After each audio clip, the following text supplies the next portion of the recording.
Assalamualaikum warahmatullahi wabarakatuh. Sampurasun. Warga Sunda dan warga Indonesia yang saya hormati, sebagai warga Sunda, sudah selayaknya kita mencintai budaya Sunda. Banyak hal yang bisa kita lakukan untuk mencintai budaya kita ini. Salah satu di antaranya adalah dengan belajar aksara Sunda. Nah, di sini saya akan memberikan materi atau pembelajaran mengenai aksara Sunda. Tapi mohon maaf sebelumnya, di sini saya akan menggunakan bahasa pengantar yaitu bahasa Indonesia, bahasa nasional. Kenapa? Karena bukan sesuatu yang mustahil, mungkin ada masyarakat di luar Sunda ingin belajar aksara Sunda juga. Misalkan yang dari Medan, yang dari Papua, gitu ya, yang dari Padang, yang dari Sulawesi juga sama. Mungkin ada yang ingin belajar bahasa Sunda. Makanya saya di sini menggunakan bahasa Indonesia, bahasa persatuan kita sebagai bahasa pengantar. Nah, nanti dalam penjelasannya pertama saya akan menjelaskan mengenai teori dulu. Aksara Sunda itu seperti apa. Nanti selanjutnya saya juga akan memberikan contoh bagaimana penerapan aksara Sunda dalam kata dan kalimat. Selamat menyaksikan. Salam Sunda. Warga Sunda dan warga Indonesia yang saya hormati, dalam belajar aksara Sunda ini kita akan mempelajari 4 hal. Yang pertama mengenai aksara suara, yang kedua aksara ngalegena, yang ketiga angka, dan yang keempat adalah rarangken. Sekarang mari kita pelajari satu persatu. Pertama kita akan mempelajari aksara suara. Apa sih aksara suara tersebut?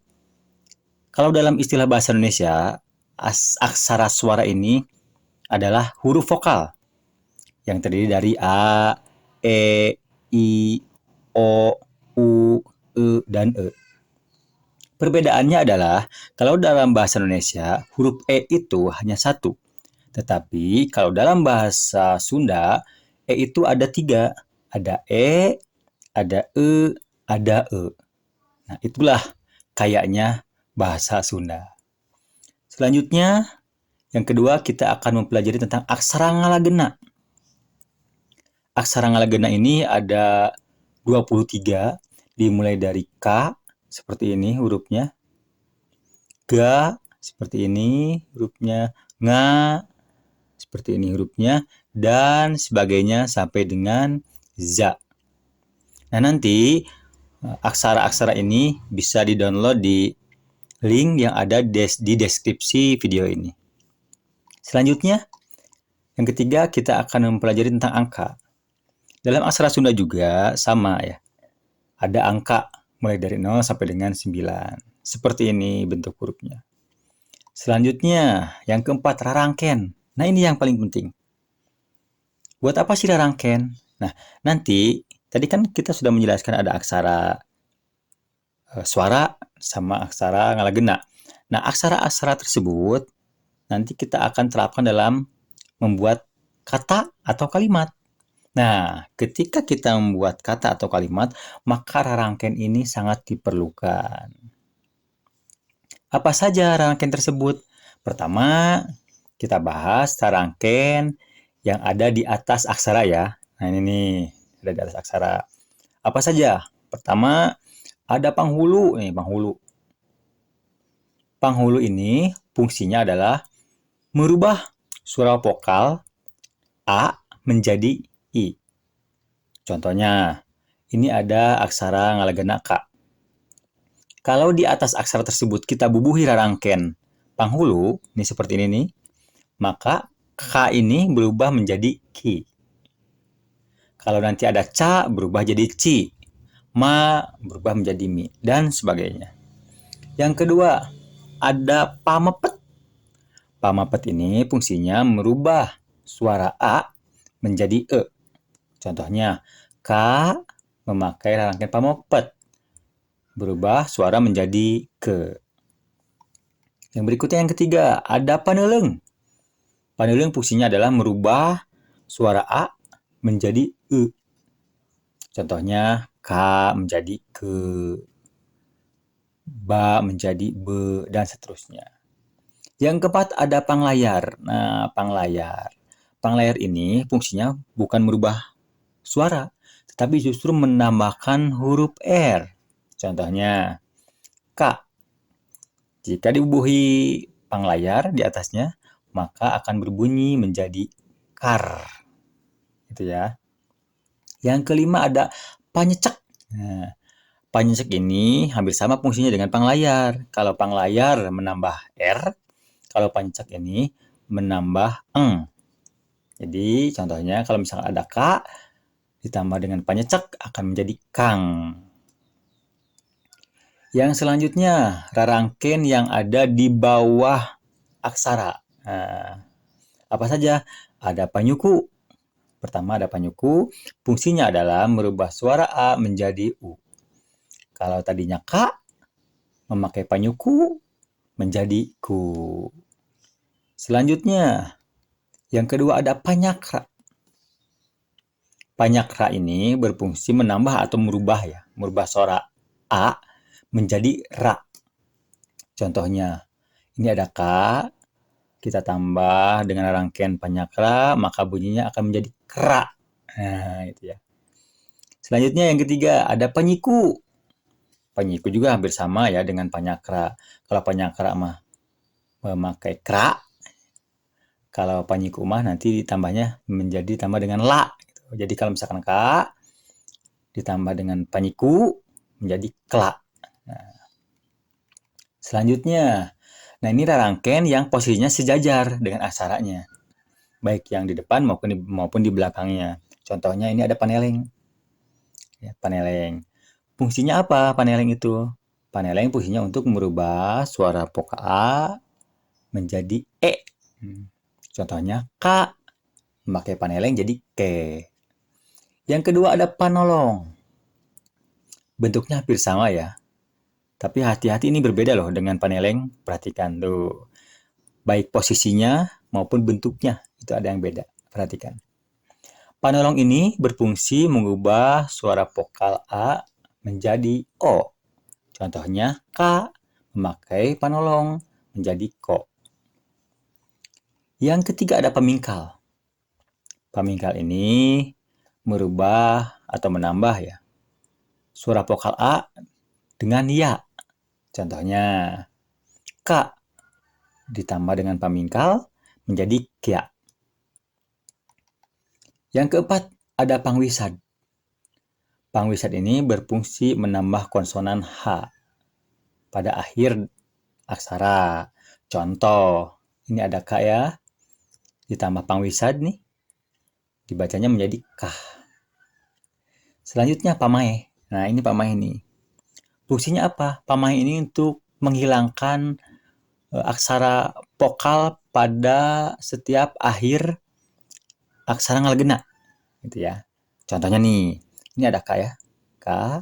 Ketika kita membubuhkan pamae paten, saya menyebutnya pamae paten ini ya, maka akan menjadi K saja. Huruf vokal A-nya tidak ada di sini. Itu. Nah, ini sangat berfungsi ketika kita menginginkan huruf-huruf tunggal. Contohnya kalau kita menulis SDN ya. SDN. Kan dalam aksara Sunda itu tidak ada huruf S. Tidak ada D, tidak ada N. Ada juga sa, da, na. Nah, kalau kita ingin menulis SDN berarti ketika aksara ngalegena sa itu dibubuhi dengan pamae paten, maka sa itu akan berubah menjadi S saja. Jadi A-nya mati hilang. Begitu juga dengan huruf ngalegena lainnya. Ketika da menggunakan pamae, maka akan menjadi D saja itu. Dan seterusnya. Begitu. Nah, sekarang mari kita praktek bagaimana menggunakan aksara Sunda ini dalam sebuah kata atau kalimat. Baik, sekarang saatnya kita mempraktekkan bagaimana cara membuat kata atau kalimat dengan menggunakan aksara Sunda. Perhatikan, di sini saya sudah membuat sebuah kalimat kuring reus ka budaya Sunda. Nah, sekarang kita coba kalimat ini kita tulis dengan menggunakan aksara Sunda. Perhatikan. Di sini ada kuring. Ada ku, nanti ada ring. Ku ini dalam aksara Sunda tidak ada ku. Ada juga ka. Bagaimana hurufnya? Perhatikan. Ka. Sementara kan kita perlunya ku. Tadi kita kan pernah menjelaskan tentang rangken. Ada yang namanya panyuku. Nah, panyuku ini disimpan di bawah. Ini kan dibacanya ka. Setelah ditambah panyuku akan berubah menjadi ku. Nah, itulah. Sekarang ring. Tidak ada kata ring. Tidak ada. Ada juga ra. Nah, tadi ra ya. Jadi, awalnya kita gunakan dulu aksara ra. Itu. Begini. Nah, ini kan kura. Sementara kita perlunya adalah kuring. Nah, ra ini kita rubah dulu jadi ri.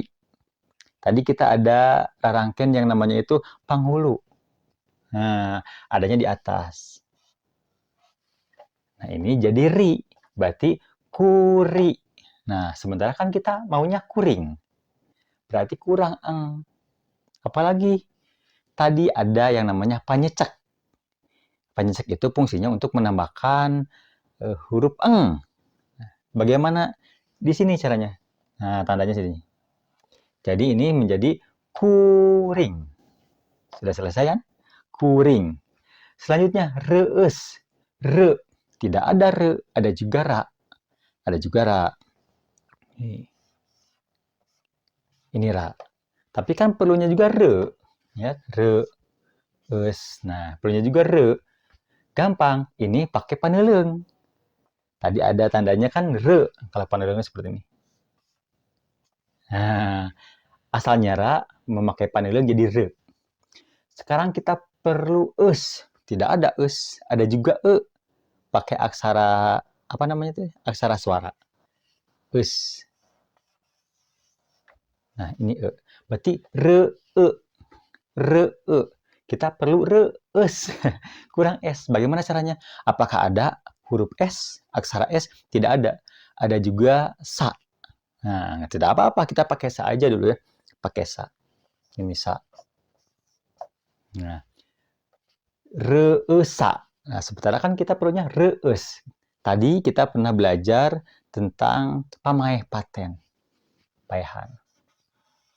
Nah, ini kan sa. Ketika memakai pamaeh ini, berarti huruf A-nya, aksara A-nya hilang. Jadi tinggal S-nya.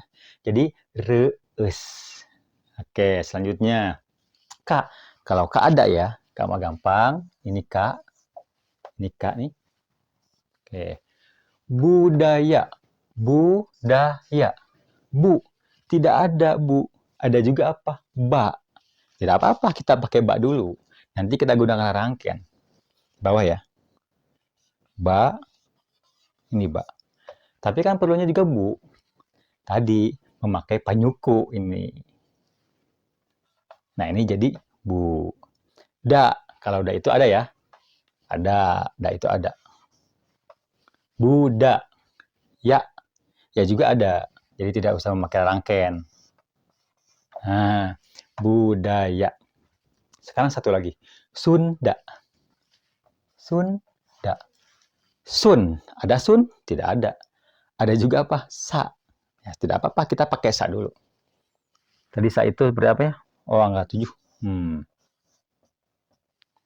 Sa. Tapi kan kita harus sun.